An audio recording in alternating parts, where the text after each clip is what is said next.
Eh bien, bonjour à tous. Alors, je profite de l'installation que j'ai faite de la version 24 H2 du système d'exploitation Windows 11. Alors, je vous rappelle les vidéos précédentes. J'ai d'abord fait une installation de Windows 11 22 H2 sur un PC qui n'est pas compatible, en contournant la vérification TPM. Ensuite, j'ai fait en sorte de contourner l'utilisation et puis surtout la création éventuelle d'un compte Microsoft.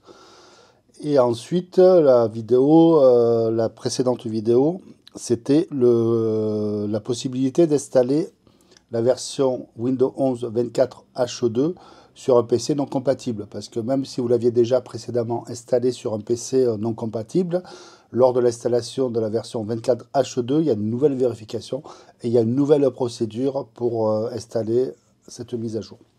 Donc là, nous sommes donc sur Windows 11 24 H2, toujours sur le même ordinateur. Et là, je vais du coup en profiter pour vous expliquer, enfin vous montrer trois commandes qui sont indispensables pour la maintenance de votre ordinateur. Déjà, il y a une commande qui est toute simple, c'est pour vérifier en fait l'intégrité des fichiers système. Donc on fait Windows R, on tape CMD, vous voyez, c'est déjà tapé.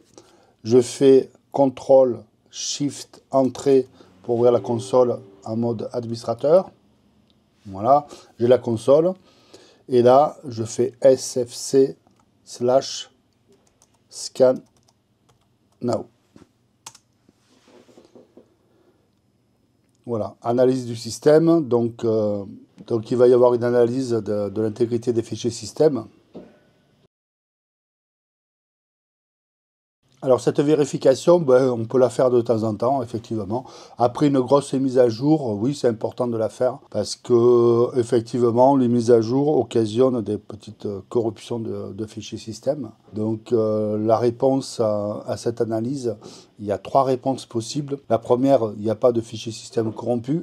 La deuxième, ça va être il y a des fichiers système corrompus, mais Windows les a réparés. Et la troisième, ça va être il y a des fichiers système corrompus, mais Windows n'a pas pu le réparer.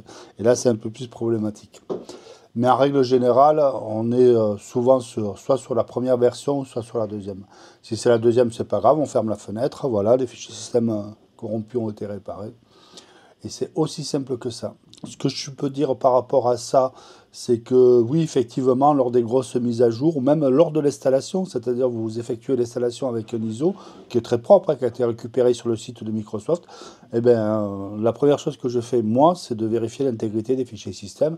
Et effectivement, la plupart du temps, il y a des fichiers système corrompus lors de l'installation. Ensuite, ce que je peux dire par rapport à ça, c'est que cette vérification, elle est maintenant relativement rapide avec le disque dur SSD. Par contre, si vous avez un ancien PC avec un disque dur HDD, là, effectivement, il faut avoir un peu de patience parce que si le disque est bien rempli, ça peut être relativement long.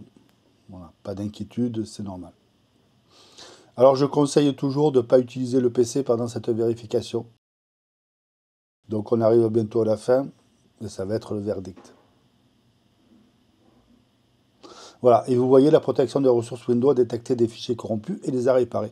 Alors, la morale de cette histoire, c'est que ce PC-là, j'ai fait une installation à partir de zéro sur un disque dur qui était complètement vide. Et donc j'ai installé la version Windows 11 22H2 en contournant le TPM.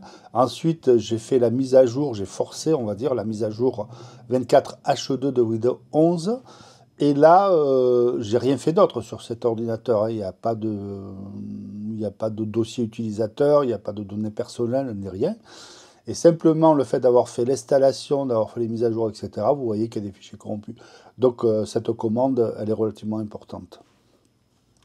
Ensuite, ce que vous pouvez faire sur les ordinateurs, c'est que vous faites toujours Windows R, et là vous tapez TEMP.